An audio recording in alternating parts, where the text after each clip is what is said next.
Hey, this is Randy Key, the musician extraordinaire. I'm Lisa Hayes, your host of Dreams for Society. Welcome back.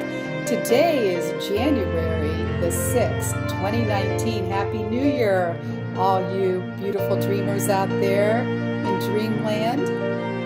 We imagine, visualize, and create on this show. And so today we're going to do a little music as well.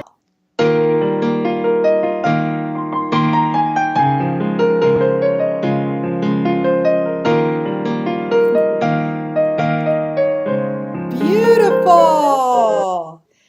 So all the way from sunny California, the south of California, is Randy Keith. And I like to refer to him, as I said a minute ago, as this metaphysical musician and educator. And he does such a superb job merging his knowledge of metaphysics with sound via his musical compositions. And you heard a little snippet there at the beginning, and we'll hear some more as we go through in this interview. Randy is an artist, composer, songwriter, singer, writer, and storyteller. He has a background as a theologian, minister. I'm reading from your bio, and I'm not doing a superb job here, and illustrated a children's book titled Gorgalupa's Adventures. Did I say that right, Randy? Yes, you did. Gorgalupa. I love it. And also you've written a two volume book on playing the guitar. So you're an accomplished guitarist. As of late, you've been working on a book entitled Reflections of the Immortal Self, which gets into your metaphysical knowledge. And you're writing a screenplay entitled War of the Gods. And you're developing several short stories and writing musical theme scores for them. You're also presently composing songs for an album entitled Oscillating Frames of Light. And I know off camera we've talked about how music, which is also mathematical, is so enriching in terms of how it plays into this metaphysical realm. And you've been able to use the analogy of octaves, and we may go into that as a way to describe dimensions, the difference between dimensions and density.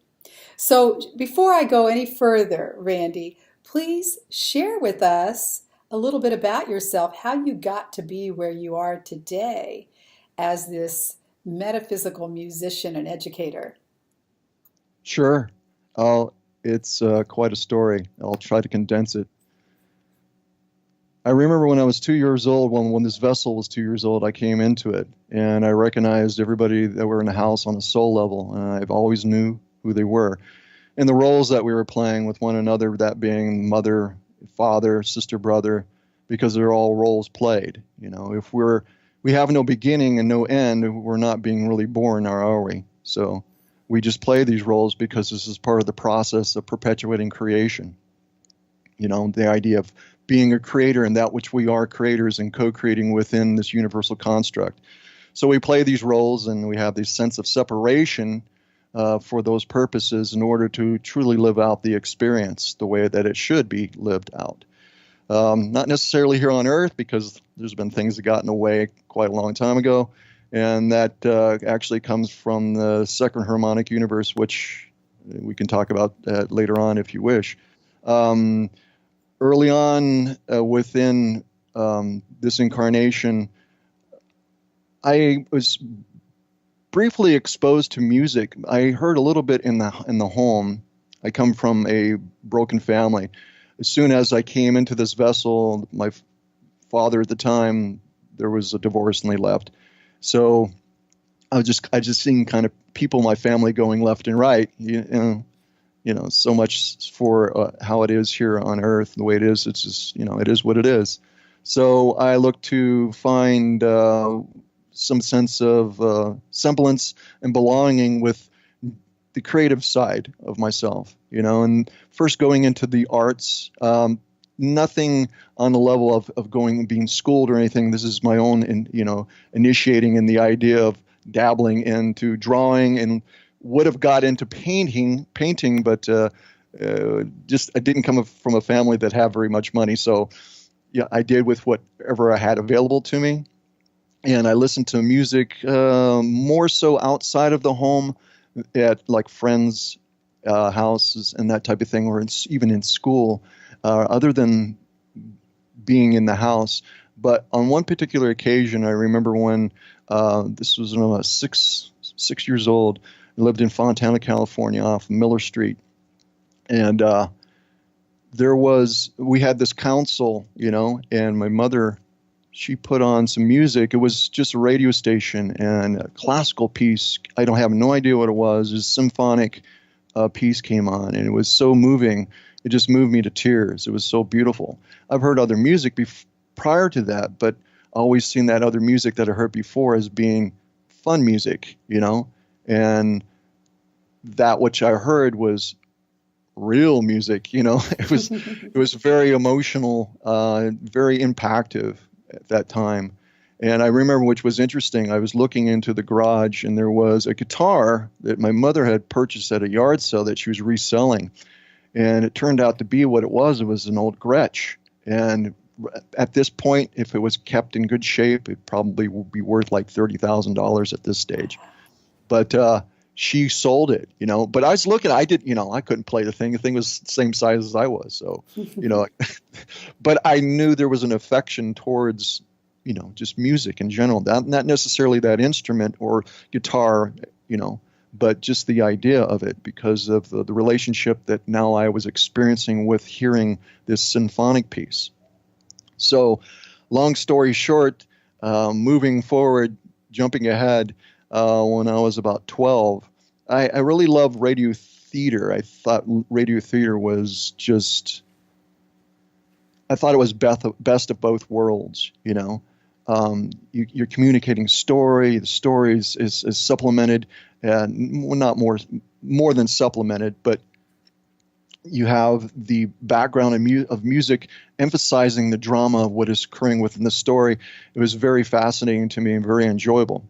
Any chance I had the opportunity to listen to radio theater, I would jump on it, So when about 1972, when I was 12 at this time, I had an abduction experience. I know I'm jumping way ahead here, but it was very interesting. I can go into it briefly if you wish. Oh, yeah, because we're going to eventually get to how you're merging the metaphysical with the sound aspects. It's all part of the same process, really, because nothing is isolated. It's not like, oh, it was this thing that did it. No, it was just a process. It's going just prior to going into talking about what happened during the time of the abduction. So you were 12 years old. It was, yeah, but I was referring to the idea of the moving towards things in an artistic way, the expression of art and that type of thing. It was a natural thing because if we look at our, be it that we don't have any beginning or end, we've done these things before in a different level, We forgot most of it, but we still have that within us. So it's just a normal, response, so to speak. So it's not like you can develop it, but it's always presently there to begin with. So it's just part of the process of where you're going within the incarnation. That's going to be included in one way, shape, or form. So that being said, I was laying on my bed and it was a school night. And all of a sudden I started hearing this beeping sound, right? But what's interesting about it is that I heard it within me, then all of a sudden I heard it underneath my bed. But it was like from a pinpoint. It was coming from under the ground type. That's the way to describe this, best way to describe it. And so it came up the sound came up like a funnel. Okay, it started as a pinpoint, then it moved up as a funnel, and I'm looking under the bed. I'm going, this is interesting. Oh, you've actually put your head down and to look under the bed. Oh yeah, I was because I heard the sound, and it sounded like Morse code, and well, at least that's what I equated with at the time. That's what I would be familiar with. So anyhow, I kind of just duck and I'm looking at it. I mean, I'm not really moved by this at all. It's just, for me, it's just inquisitive, I'm just like, interesting. So I'm just, looking at, So so you're it's like, not in fear. no, not at That's all. good. No, no, no, no, no, not at all, because there was nothing. Well, I was ever since when I was younger, my pastime dealt with going out in the field and spending time with the creatures. That was what I loved doing, So regardless if they were poisonous, it didn't move me, I'd still find a way to have some kind of communion with them. So for me, it's like it was just inquisitive, So I just look and I just like, huh. And so I just lean back on my bed again. It's like, well, that's a thing. So next thing you know, this sound gets louder and then it comes up inside me. Now this is where all of a sudden I start shifting my emotional condition, right? It's like, what's that? And I could feel it scan me. And I knew it was, looking back, well, it's technology and all these stuff I can give labels to now. But at the time, it's like, it was an interesting technology because it had a sense of being synthetic, but yet it had a sense of being organic. It's like symbiotic type of relationship to where it's from its point of origin, which I found out real quickly was right above my house. But anyhow, so I had this scanning going on, and then all of a sudden I felt it come out of my body like an entity. I felt it come out of my body, and then it went out the window. I mean, it had a specific course, and I jumped up. It's like, what's that? So I run up and I open my window. Now my windows at the time had tinfoil on them. That was kind of like the thing you did back then, just so if you had a black light or whatever you like that, you just, Okay. Anyhow, Yeah. so yeah. That must have been because you were anyhow, a musician. Yeah. Oh no, I didn't start playing until much, much later in my life. But anyhow, until I was in my 20s. But Okay. I pulled the window open, and as soon as I did that, that beeping sound now became horrendously loud. I mean, it was extremely loud, but it wasn't intrusive. It wasn't harsh, and I could see it. Now I could see it. It was a pulsating grid, and which is interesting is that, as a side note, I noticed within certain films these days, when I see like a force field or shield, I go, they just didn't get that from nowhere because I seen that. Oh my And goodness. it had a very specific pattern to it, and it was pulsing. So it's electromagnetic grid is what it was. But so Can you tell right us then and there, how wide it was? it was electric tonal. And it had form, but the form was because it was electric tonal. You could see the pulse of the frequency. But it did Okay? look like a tunnel was, No, it was just like a dome around the house. It was coming from the craft above it. Oh, okay. So So it enveloped the house you lived in. so that's the reason why nobody else heard any of this. Because I was looking around. That was one of the things that spooked me right then. I looked around, and because it was so intrusively loud, I go, why? I asked the question, why isn't anybody coming out of their house? And right then and there, I knew it was there for me. My mother was in the house, but I knew specifically it was there for me because she did not have the experience that I had. She recognized something, and she felt something. Okay. And she realized, but it wasn't what was going on with me. It was totally different. So I closed the window and I said, God, I don't want to have nothing to do with this. That was the first words that came out of my mouth, Wow. I was like, no. So I just calmly and nonchalantly walked into my mother's bedroom and I go, do you hear a beeping sound? Is it still beeping at this time? Well, at this time, no, because I made the proclamation. I don't have anything to do with this. Okay, and so as soon as you said that, it quit? I'm not agreeing to this. Okay. Um, although, there's always been subject change in one's mind, but there wasn't a whole lot of that going on. But what did happen to me, I'll just kind of jump ahead. What did happen to me is I ended up passing out. Okay, so let's make sure we understand the chronological Yeah. events here. So, what I'm hearing you say is you were lying on your bed, you hmm heard this pin sound, ping, ping, ping, underneath your bed. Well, it's like it was like Morse code sound, but Okay, it was coming from a distance, and the distance based on my perception was that from under the house. from under the Initially, house. that's not where it was coming. It came from. It was actually here, present here. And then all of a sudden, it switched and it went beneath.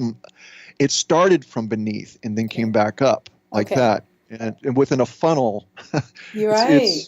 yeah. And then So when so you leaned over your bed and looked under the bed just to see if it was coming from anything. There was nothing visible, and that's when you you laid back down on your bed, and it started to come in within you, and you yeah, felt it came like up it with was itself. scanning your body Oh yeah, it's exactly what it did because I could feel it go through my body. up and down and up and Oh down, up yeah, and down several absolutely.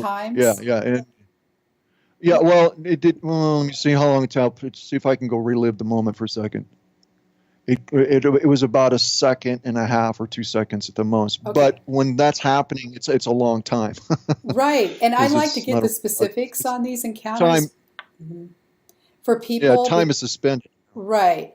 So 1 or 2 seconds of a scan up and down your body, and Then it came out of me. it was louder at this point when it was inside your body. Did you see any? Well, Okay. it didn't. It didn't. There wasn't a sound while it was in the body. Okay, that's good to know. Okay. Now, so While when it was in the I body, was in you the body, just there felt was it. no sound. You just felt it when it was in the body. Yeah, I felt I not only yeah yeah it was like an entity. Okay. That's what it felt like. But did it But it feel was like a synthetic. grid, It felt like like did it feel like a flat grid going up and down, or was it an entire being uh kind of? no, it was what it was doing because at the time I didn't know really what was happening, but now I go back and relive it, Uh-huh. and I know exactly what it was doing. It was scanning for one memory. Of course, they already had access to that, but it was checking my system. That is my energetic system, Hmm. which people call chakras because that's what they are. Chakras have been messed with on this planet. For all those that need to know that they have been, but they're like a planet vortex, excuse me. It's required to regulate energy. Hmm. You keep it in balance. So they were checking that out. They were seeing what was going on with that because it had to do with past life and trauma that you go through. And there's a long list of things that we're looking for that I could describe, but we won't go into that. But so they just scanned that, seen what was there, and then it felt like an entity, like an AI entity type of thing. It went out, and I could not see it, but physically, Hmm. because now it was in me, I knew it. If you knew, Yeah. I knew it. I understood, and so I followed it. When it came out of me, it went right out the window, Okay. and it was that type of thing. So when that happened, which was interesting, I don't know why it went out the window, but it did. Either way, that's when I got up and investigated it. The You same know, window that you opened, and then you looked out and saw the craft above you, but maybe you didn't see a well, craft, you just saw the grid. I didn't see the craft above me, Okay. but I knew it was there. Like I said, I go back and relive these Okay. things, and then I am able to see these things, from a different perspective according to soul, Okay. because everything's recorded, So and so you're able to do that. the light grid you saw, what color was it? It wasn't a light grid. It was Oh, electrotonal grid, which is okay. a frequency grid, which is it can now electrotonal can have light, such as you ever heard the blue flame when you're talking about the Earth or talking about planets. That's a morphogenic field. Hmm. This didn't have that. It was synthetic because it was being projected from the craft. But Okay. it's the same technology that's used throughout the universe, though.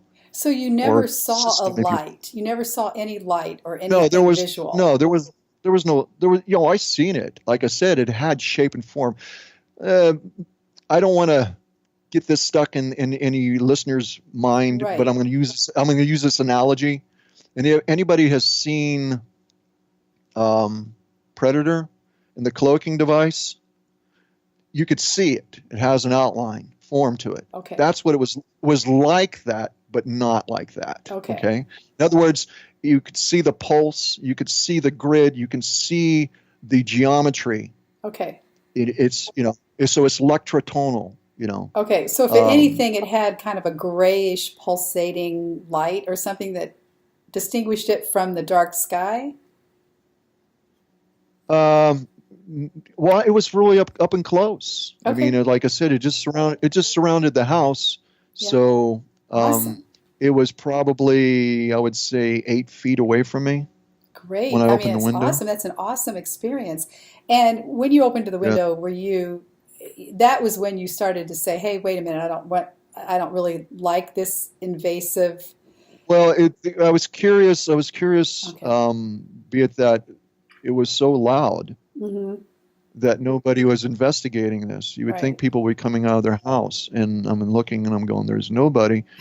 And then all of a sudden, because I got was now I reflect back and I know reason why I asked certain questions because I ask questions not here, but I ask questions here. Mm-hmm. I've always done that. Mm-hmm. And when I did that, because I was scanned, there was a quick connection already made, Okay. and I realized it was here for me and on what level, I have no idea. That's what I didn't like. I don't like being kept in the dark. Okay. you know, Yeah. if you're going to show up, invite yourself. Here's the other thing now. If you're going to show up, make yourself known according to invitation if you have one. Mm-hmm. If you don't have an invitation, make one. If you don't want to make one, don't show up. That's basically my premise has been for the longest time regarding anything, because that's just a matter of showing, that's a simple show of respect.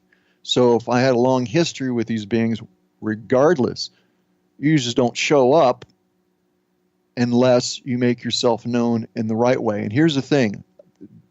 This wasn't what I consider to be one of those experiences. This was an intrusive experience. Okay. That's the reason why I use the word abduction, Okay. because contacting and abduction is two different things. So I had an abduction, and I was from that time period on. I was blocked. I like it unto if you have. Well, it's not so much your memories erased. Your memory, you've gone under this intense state of hypnosis where you don't look at it. It's sort of like having a room in your house and no longer going in there because you don't think it exists. That's how it is. And this wiped out a huge amount of library for me being access for a long, long time. It wasn't until when I was first bedridden at 33 when this stuff all started coming back. Interesting. That's a long span. Yeah, so 21-year span.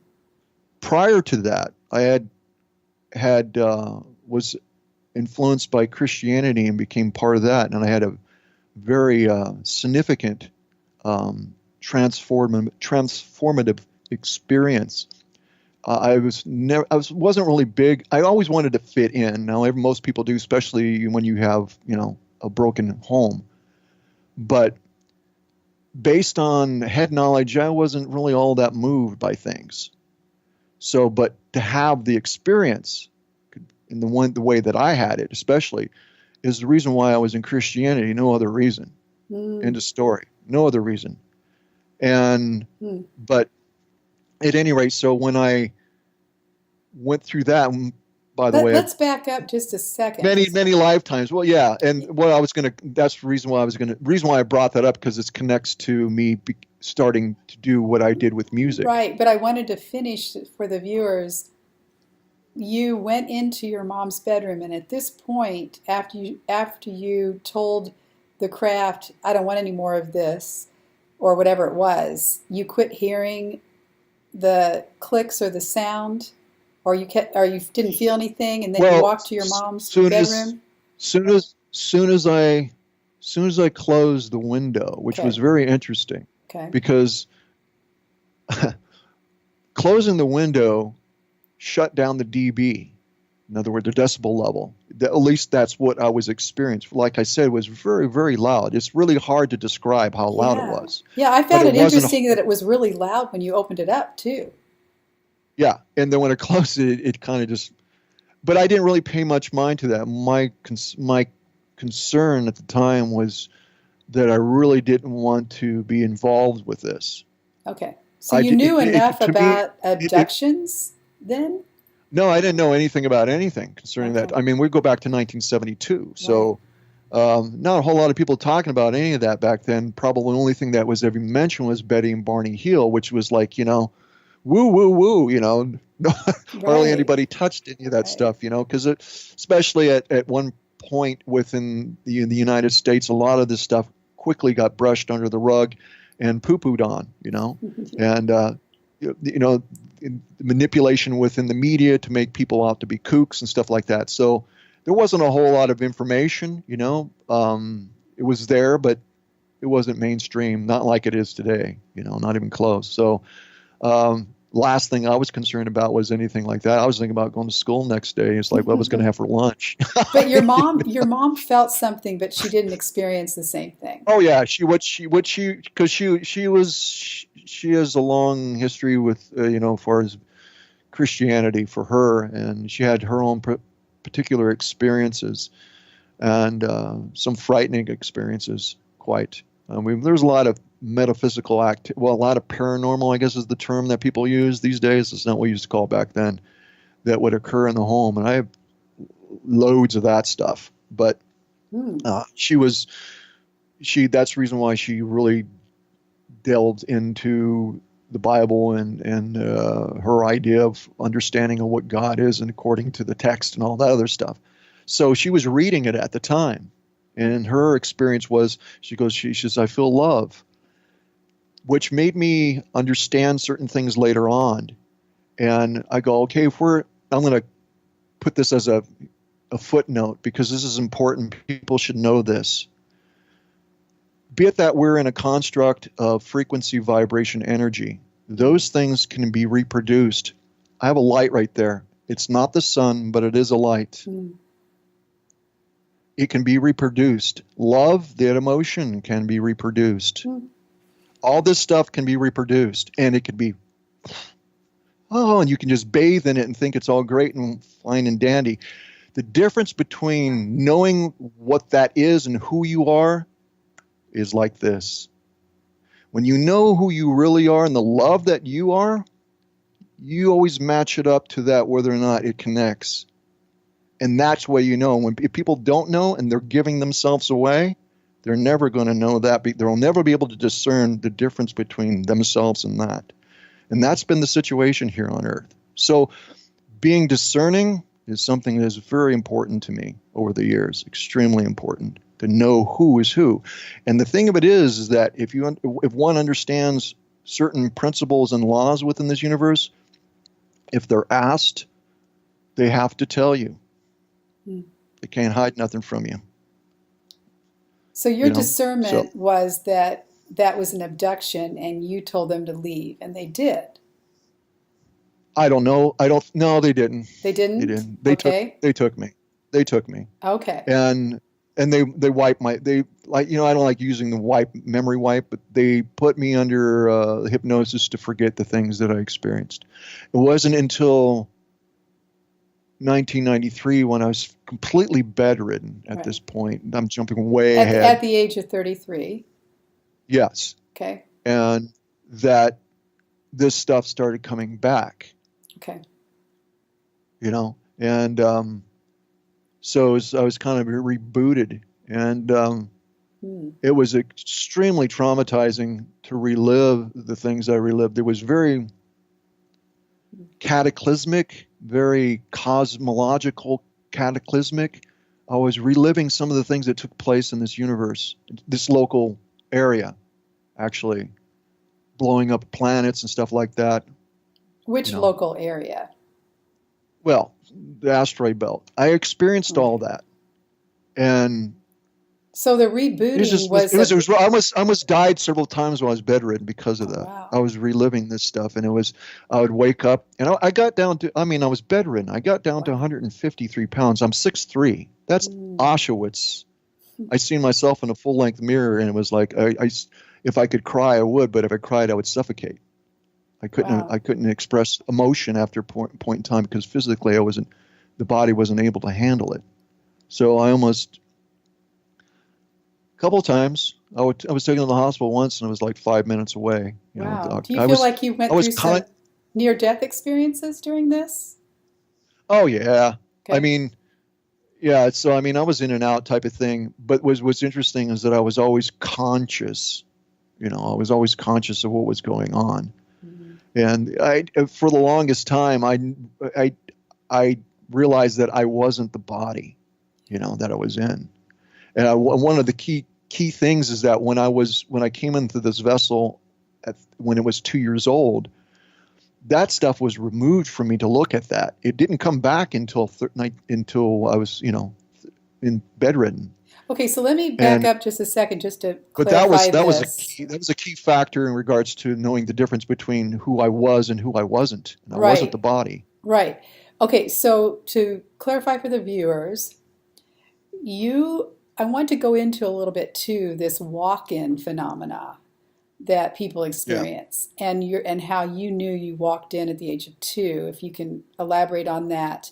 But just to recap here, you walked in to your current body at the age of 2, and you weren't able to recapture anything that happened to you prior to the age of 2 in previous lives and simultaneous lives, whatever, until you were 33 bedridden.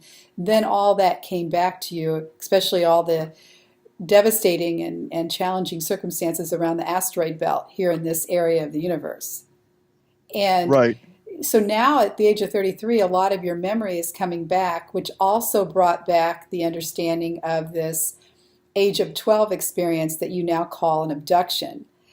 So before we get into more about the abduction, if you have any memories restored from that, do you have anything more to talk about regarding to explain to the viewers how you know that you walked in at the age of 2, and what was the vehicle? What was the vehicle like before you were 2? Well, I have no recollection because the radial body and the memory in relationship to the Earth and what took place in the second harmonic universe, which is the result of what we have in this first harmonic universe.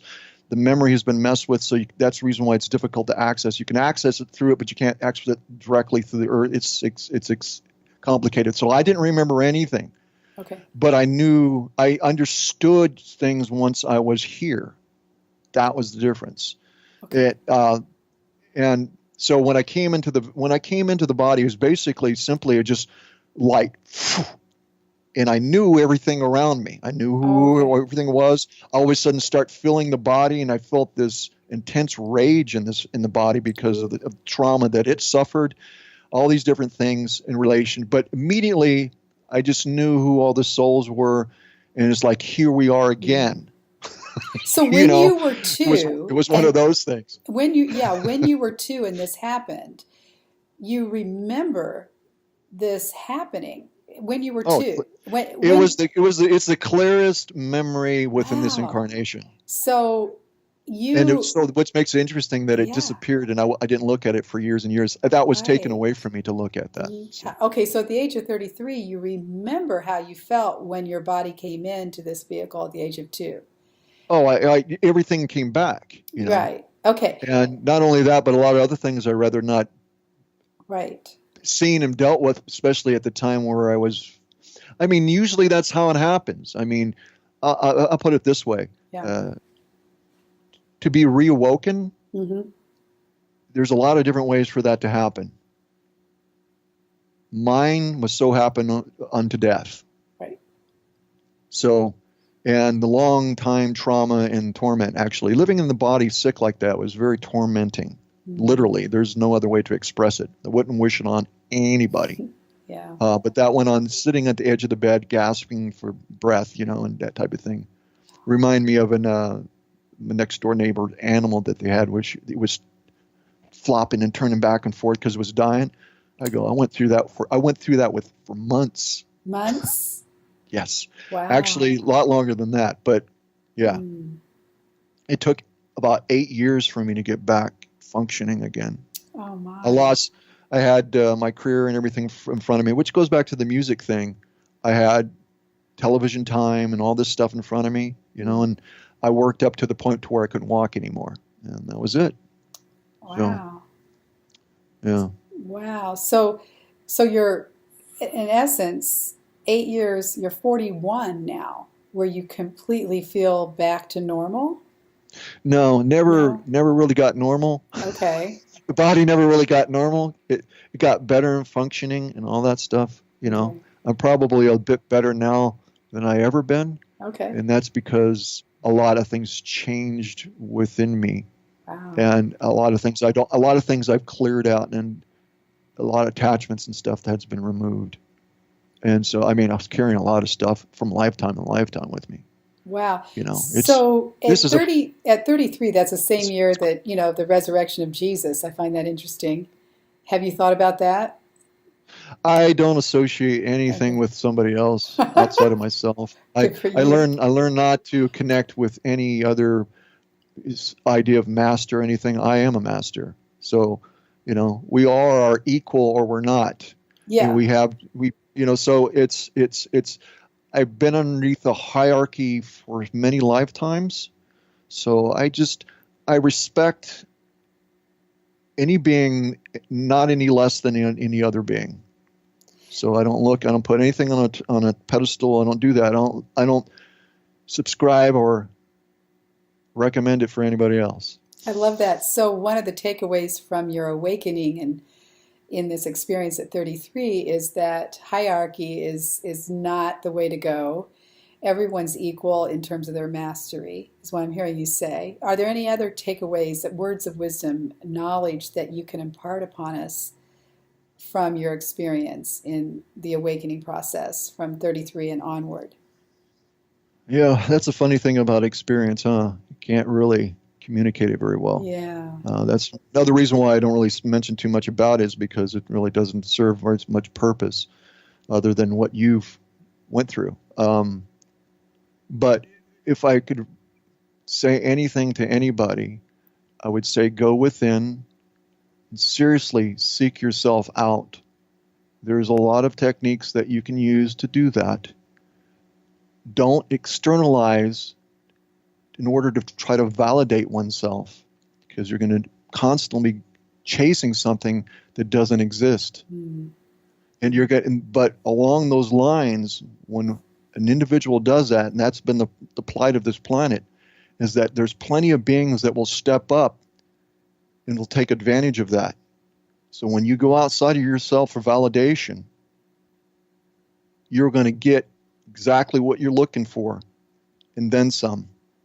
You're going to always have some, as long as there's tyrannical beings, as long as there's beings that are self-serving and are cut off from their origin, which is the source of who they are, and they look up to make up for it by drawing energy from other beings. When you externalize and go outside of yourself for validation or security, those beings will show up. My recommendation is go within, because all you need to know is within you. You just got to spend the time and discipline in order to be able to hear yourself. It's not that we don't hear ourselves. We usually just ignore it because we're conditioned to go outside of ourselves. So going within is a simple phrase that's used over and over again, but it's not so simple. That's great advice and great wisdom. And coupled with the going within is a trust within ourselves that we are the ones we're waiting for, and that we have all the knowledge we need within us. And the fear of going outside is going to put us in a lower frequency. If we're trying to attach ourselves to someone that we think is better than us, that's going to give us the answers that is going to save us, going into some kind of codependency role, then that just lowers our frequency. And I agree, it can put us in a different whole movie. And what I would say to the viewers too about abductions versus non-abductions, I've had several experiences. I've been on 2 spaceships. I've had several out-of-body experiences. All mine have been great. There's only one that I didn't like, and I was feeling like I was being pulled out of my body. And I immediately went within and asked for help from Archangel Michael and did some other things that I was just innately knew to do. And I went back in my body, and that experience ended without anything negatively happening.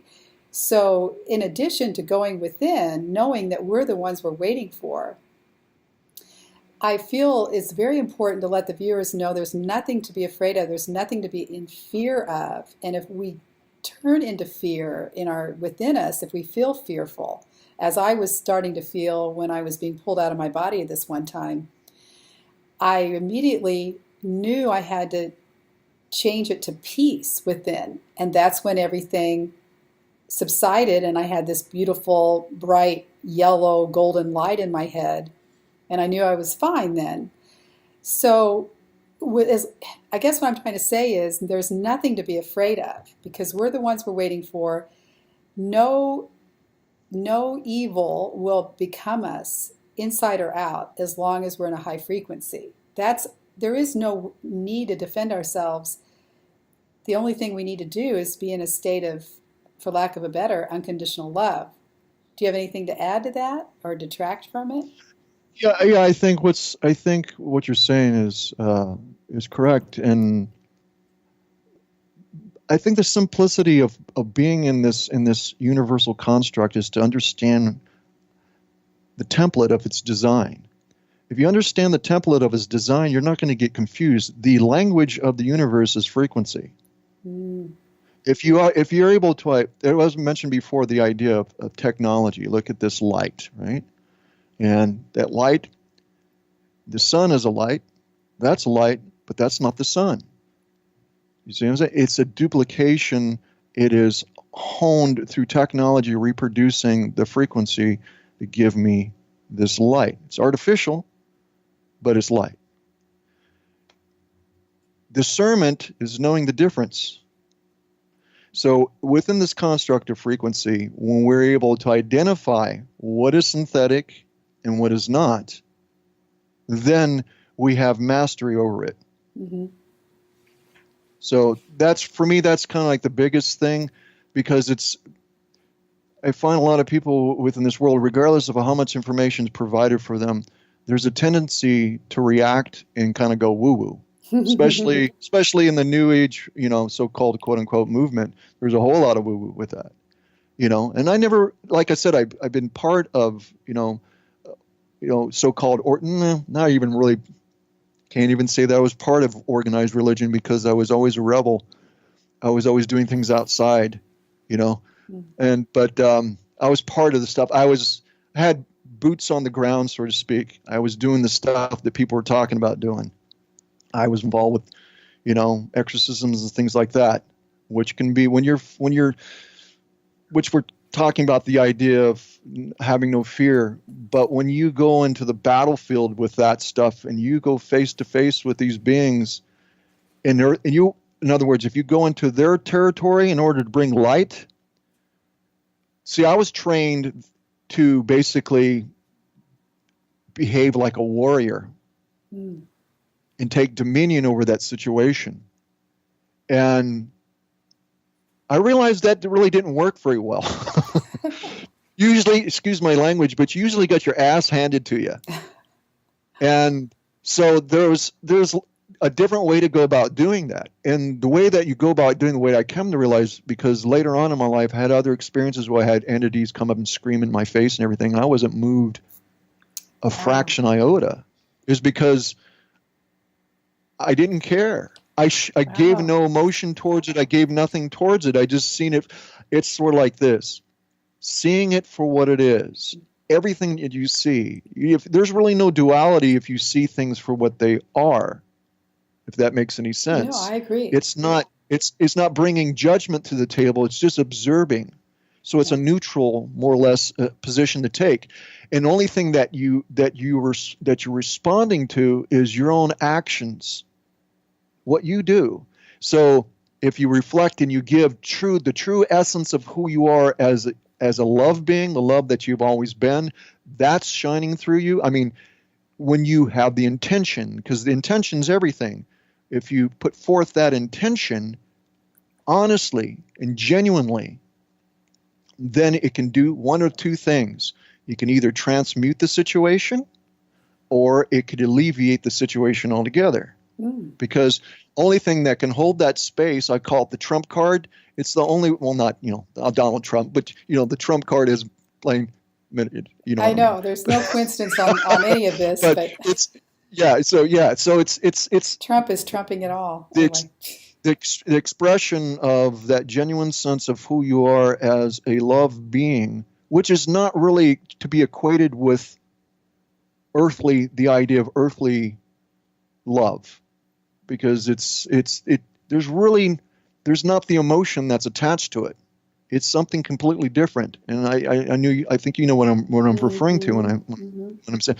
So when you genuinely express that makes all the difference in the world. So you can walk into a situation and you could be surrounded by all this adversity, and it's like you're walking in a bubble.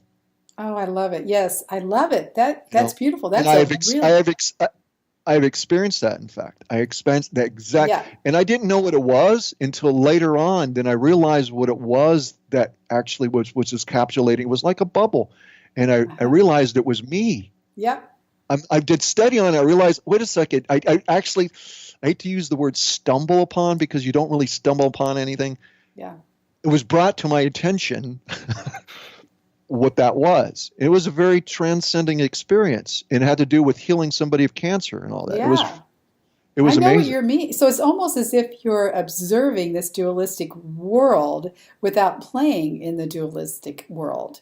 You're rising above what we think of as love and joy and all of that, and you're in some space of frequency, which I've been in too, just a little bit here and there. It's hard to explain it. It's transcendent. Yeah. And it's like moving in with a fishbowl. Yeah.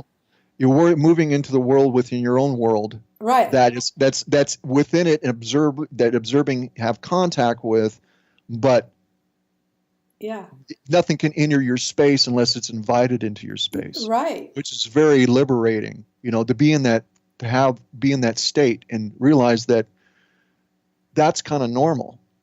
Yeah. Hopefully not kind of, it actually always is normal in the future. And then eventually the dualistic world will fall away because it's no longer serving us at all. Because why would we want to even observe it if we're not playing in it anymore? This is kind of my thought. But I wanted to go back to something. We've got a few more minutes, couple more minutes here. You were talking about discernment and discerning whether something's synthetic or not synthetic. And I just wanted to say that not being synthetic really resonates with me, because that one out-of-body experience, I had this very intense, beautiful out-of-body experience, and I saw all the steps, and it felt very natural. And I actually went through some vortexes, and I won't go into all those details, and went on a spaceship.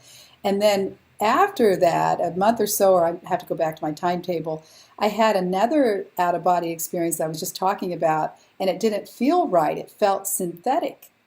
It was like, trying to ride a bike with the chain kind of coming off. And that's when I started getting into fear, because I'm like, something's off. And I like how you said it's synthetic, it's artificial. Like we have sunlight, but we can create artificial light. And can you expand a little bit? Because I agree with you, the discernment there is very crucial. It's again, I think what's important to take away from this, at least from my perspective, is that anything that is a frequency, right, can be reproduced. Okay. It can be recreated. And I've seen evidence of that within certain abduction cases where people get caught up in this surreal experience. Okay. And they think they're having this experience genuinely. And what they're doing is they're living within a holographic experience that has been orchestrated specifically for them in order to basically fool them. Mm-hmm. And with that comes all these different aspects of emotion.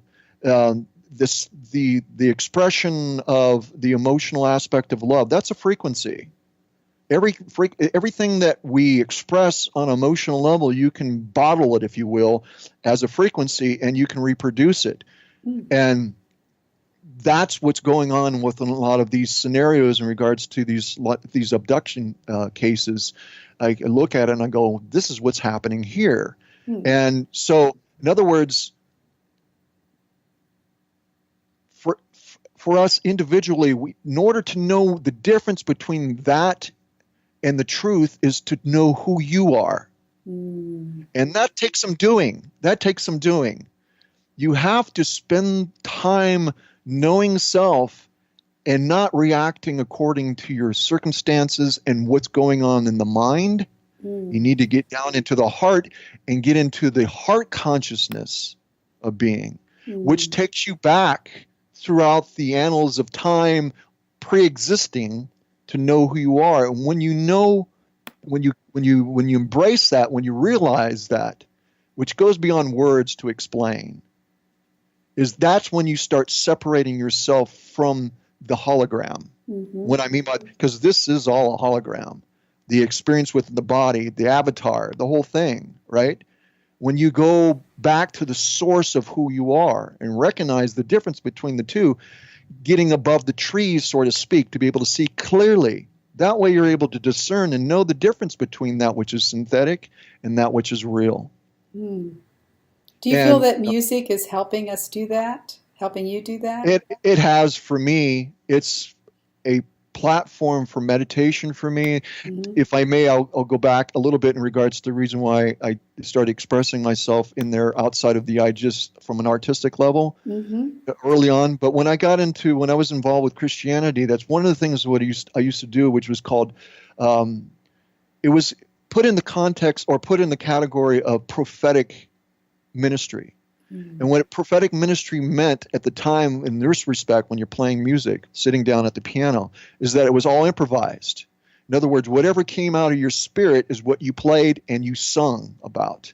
And usually my situation was, for me, what I was concerned about or what I had interest in was being able to find and feel within the group, usually a small group, because that's why I enjoyed small groups of people. I would feel into what's there. And then I would start playing something. I'd just play one chord and I'd just get a pulse.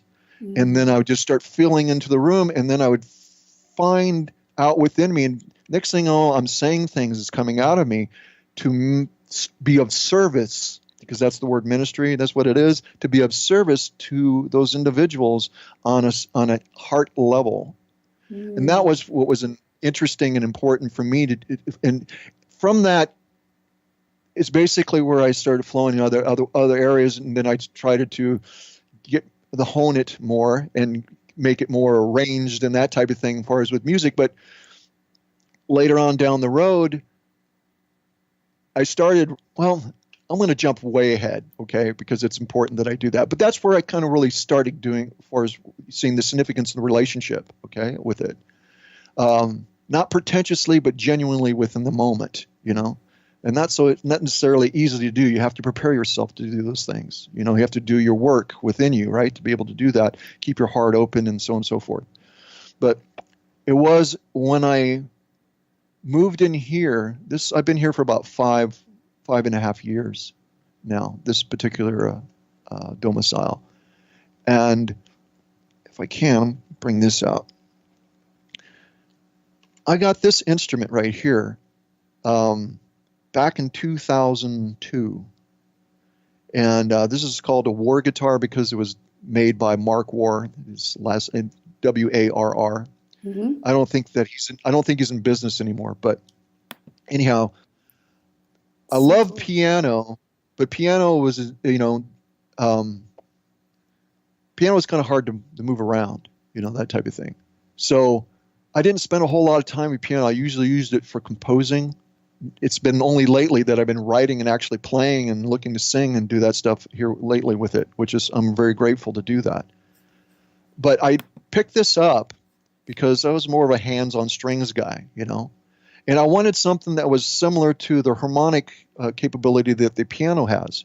You can't be as articulate on this as you can on the piano, but harmonically, I liked what it had to offer. It made more sense to me than guitar did, because this is really not a guitar. It's what I call a string and bass, a melody and bass string instrument. And the people go, well, it looks like a bass. And I go, well, I said, if you put frets on a violin, does it make it a guitar? Because this is a completely different discipline of playing. And so is, that would, so, but anyhow, so I Can you got play for this. us? Wait a minute. You can't pick it up Well, without playing. I just want to kind of give you a little bit of background, the reason why I actually got this. And then I'll show you the one that I had designed for me. Okay. And anyhow, so I couldn't play it for a long time. I started playing it for like a couple of years, trying to get acclimated to it, because it's, I almost gave up on it because it was really just too much. I mean, you have to rethink everything. And early on in your life, that's not so bad. But when you get older in your life and have to relearn something, say, wait a second, I already know how to do other stuff. Why am I doing this to myself, type of thing, So anyhow, I was married at the time, got a divorce. It wasn't meant to be. It was this long story with that. So I found myself in an apartment. I couldn't really play these instruments or piano even with an apartment. So I put stuff in the closet. Okay. When I got here, and this is the reason why I mentioned this, is that prior to that, I started my YouTube channel and I started communicating the things that I understood based on my understanding in order to try to help people in their process, right?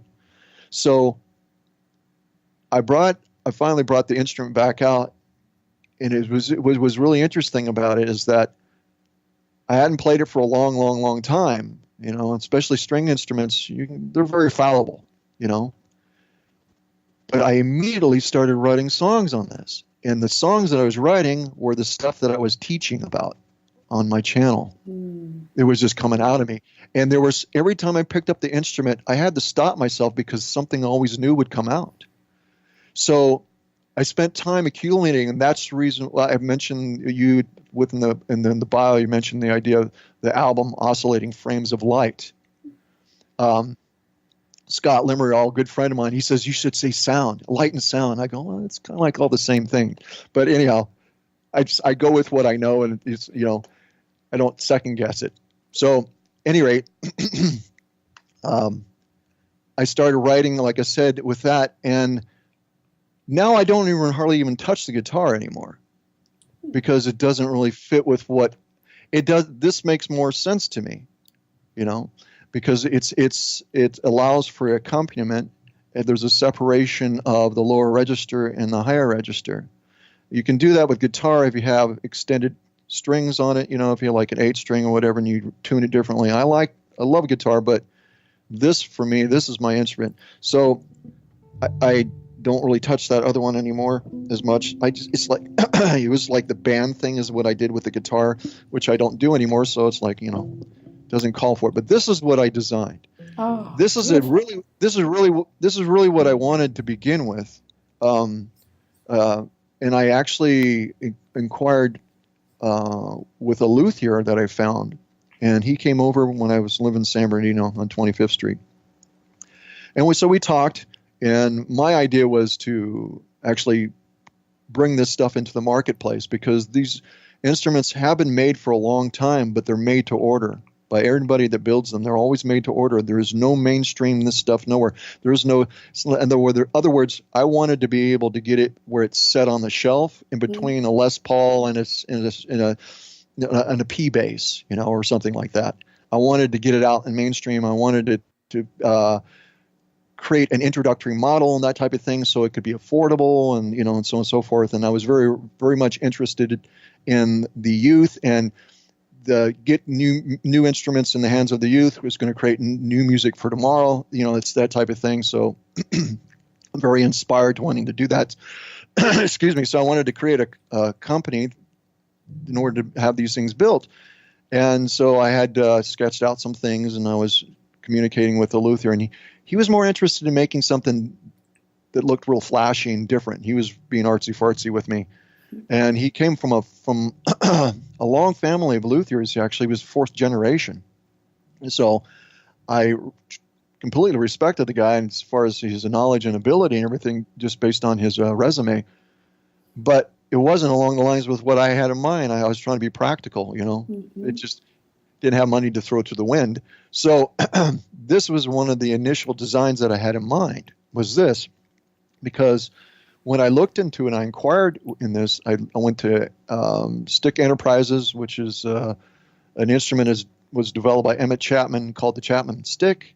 I initially went there first, and it didn't really work out for me with that. So I found myself going over to the war guitar, as I mentioned over here. And but once I got it, it was a bit of a struggle to try to set it up, because I had to set it up, and I know I'm getting lengthy here, but there was a long process. What I initially wanted was something that I would be familiar with, and if I was going to market this stuff, it needed to be familiar to other people that have been playing for a while, such as bass players and guitar players. They want something that they would be able to put on their person instead of putting it on and strapping it on like they were strapping on a three-headed serpent. They would strap on this and they would go. But anyhow, so the way it fits on me like a guitar or bass. Yeah. Now, these instruments here are not designed to do that. They're meant to play vertically. Yeah. Not horizontally. And what I wanted to do is I wanted to shorten the scale of it. I wanted to bring it to where I looked down, because the whole idea behind it, I think of it as an accompaniment instrument to sing, that type of thing. You can use it as an instrumental instrument, that's fine. But for all practicality, you have to navigate. Yeah. And this is it's a monstrosity. So in order to navigate properly, I have to be able to glance down and know where I'm going. Okay. I have the color of this board, the frets, the way it's shaped, everything is there's a system to it. Yeah. So this is what I had in mind to begin with, but nobody was building it. So if anybody's out there, yeah, that's Randy's, a luthier. Have you patented it yet? No, but I mean, no. But if someone's interested, you'll do it. Initially, I had a friend of mine. We were beginning to work together. We spent a year developing this prototype, and this is still a prototype. Nice. And he, for whatever reasons, decided to back out from the business just as it was starting to really take off. I mean, we're finished now. We can start doing the work, and the other part of it. And he just decided not to, which for particular reasons I won't mention. But at any rate, yeah. So see if I can. Yeah, let's hear some. I don't know if you can hear it or not. Yes. Okay, so this is going to be kind of hard for me to do because my head's being pulled back and I can't really see what I'm doing. So we'll just fake this.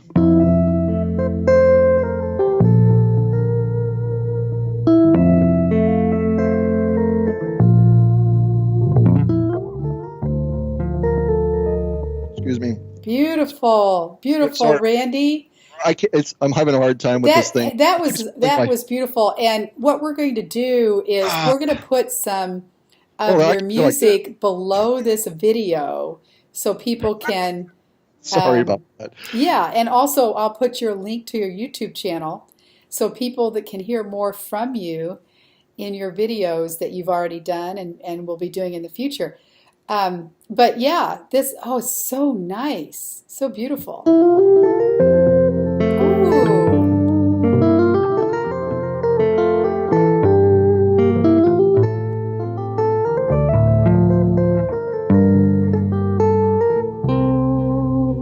Oh my, that needs to be marketed. So anyhow, yeah. Let me put this back down. I have to really stand up and, it's funny. I got this Headpiece. headset, Mhm. and when I got it, it has this like really small cord. And I go, what am I supposed to do with that? In order to attach it to anything, you have to have like an extension for it. So Yeah. it's just, yeah, as much as this thing cost, you would think that wouldn't be an issue. But I wanted to mention, again, in addition to having all of your links below this video so you can get a hold of you, you are also performing, and you alluded to this a few minutes ago, house calls. When you get in front of a small group of people, you're going to their homes and playing in yeah, person. right. It's an in-house concert. Excuse me, Mm. this thing's breaking up. Yeah, it's known as in-house concerts. This is something that a lot of actually mainstream artists have been doing for quite a while too, because it's been really successful in that regard. It's more of an intimate environment, and as far as with what I have in mind, as far as what I'm looking to communicate and share and remind people of, so to speak, it's a perfect environment to do that in. Because as when I mentioned I made a little advert with that little video advert, and my my interest was playing within a small groups of people because it was more intimate. And if I could, like, right now, I could stop playing and talk to you. You Where else can you do that? Right. You can't do that online where unless you're conversing with somebody else. But when you're doing it by yourself and just making videos, and I stopped doing that. I started to do that for a little while, to where I would have one particular video that I did called uh, "The Land of Shrot," a Nelly's theme, Hmm. which I now subsequently changed the title of it. I call it now "Nate of the Willow, the Sort of Rahakaz." Mm. And yeah, so anyhow, so I did that. Was one of the last things I think I did. I have a lot of videos actually out there and that I've done, but is because it's just another thing that gets lost on the internet. As far as I'm concerned, it's never really been an interest of mine personally, to be in cyber world. Right. I mean, there's a benefit to it, and it has its place, but it's not a substitution for the real thing of being in person with anybody, or being able to communicate directly in front of somebody, or being in their home, or Hmm. being in the same space. That vibration from the music does something to our chakras that we get in person rather than a recording. Right. I love that. And at the very end of this video, be sure to, listeners, spend a 10 seconds to listen to Randy gifted me with his creation called We Can Imagine. And he puts in there, he sings, imagine, visualize, and create our dreams. So that was so amazing. And you do it on the piano with your voice. And I'm going to be sure to add that at the end here before the video ends. Is there anything else that you would like to tell the viewers before we sign off? Finding yourself in the moment, Mm. I think, clarifies a lot of things for ourselves. It's when we're too much in the future or too much in the past, we never can find out where we're at. And the present is always. Mm-hmm. Say, what time is it? It's always now. So it's, as an example, in regard to that, which is your tag that you have for your channel, and what on your website is that we can imagine, visualize, and create our dreams. And I was watching a video of yours, and you did that at the end, and just before you did, you're closing out, and you got a symbol, and you hit the symbol, and the symbol was in B flat.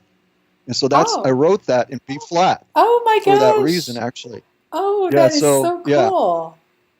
I'm glad to know that. Thank you. Yeah, and my point is that being in the moment allows you to be in the moment. Yeah. And to really embrace what's going on then and there. Hmm. and feel and experience it for what it is as much as you can, you know. So that way Right. you always take that with you. So whenever you're in the moment, you're always taking the genuine sense of self with you, and being Mhm. able to express that within the context of life and with among others, you know.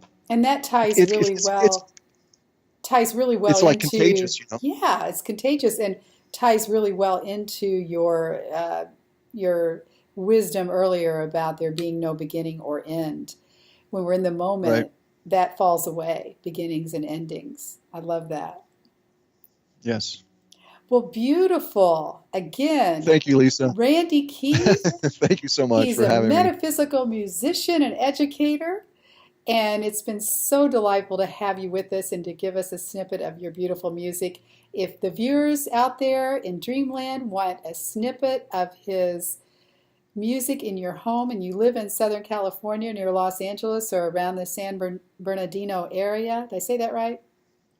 San Yes, Bernardino? I'm San Bernardino County, so Yeah. yes. Yeah, great. If you're near that and you want a house call, you know who to go to, and to be one of the few people to be able to hear this beautiful piece, this beautiful musical instrument that you created, that I hope that you can market going forward. That's amazing. Yeah, if at the least, this is something that I'm starting to really focus on what I'm doing with this. So one of the things I'm going to do as a precursor, I feel that I should do that, and as I'm talking, is to go ahead and perhaps even do some live streaming concert and just do a few songs or Mm, whatever and see who I can bring in it. And the more people that show up, the longer that I'll hang out, and we yeah. can have some fun. We can have some fun with that, and you know, so I think that would be fitting. So Oh, it would be. I would love to hear more of that. And even though it's through this recording and over the internet, I still feel the resonance of it. So people would be well served with more of your music, Randy. So I encourage you to keep on trucking with that. And with that, dear dreamers out there, we so enjoyed spending time with you. And if you have any questions or comments, please leave them at the end of this video, below this video, and we'll reach out to you. And until next time, imagine, visualize, and create.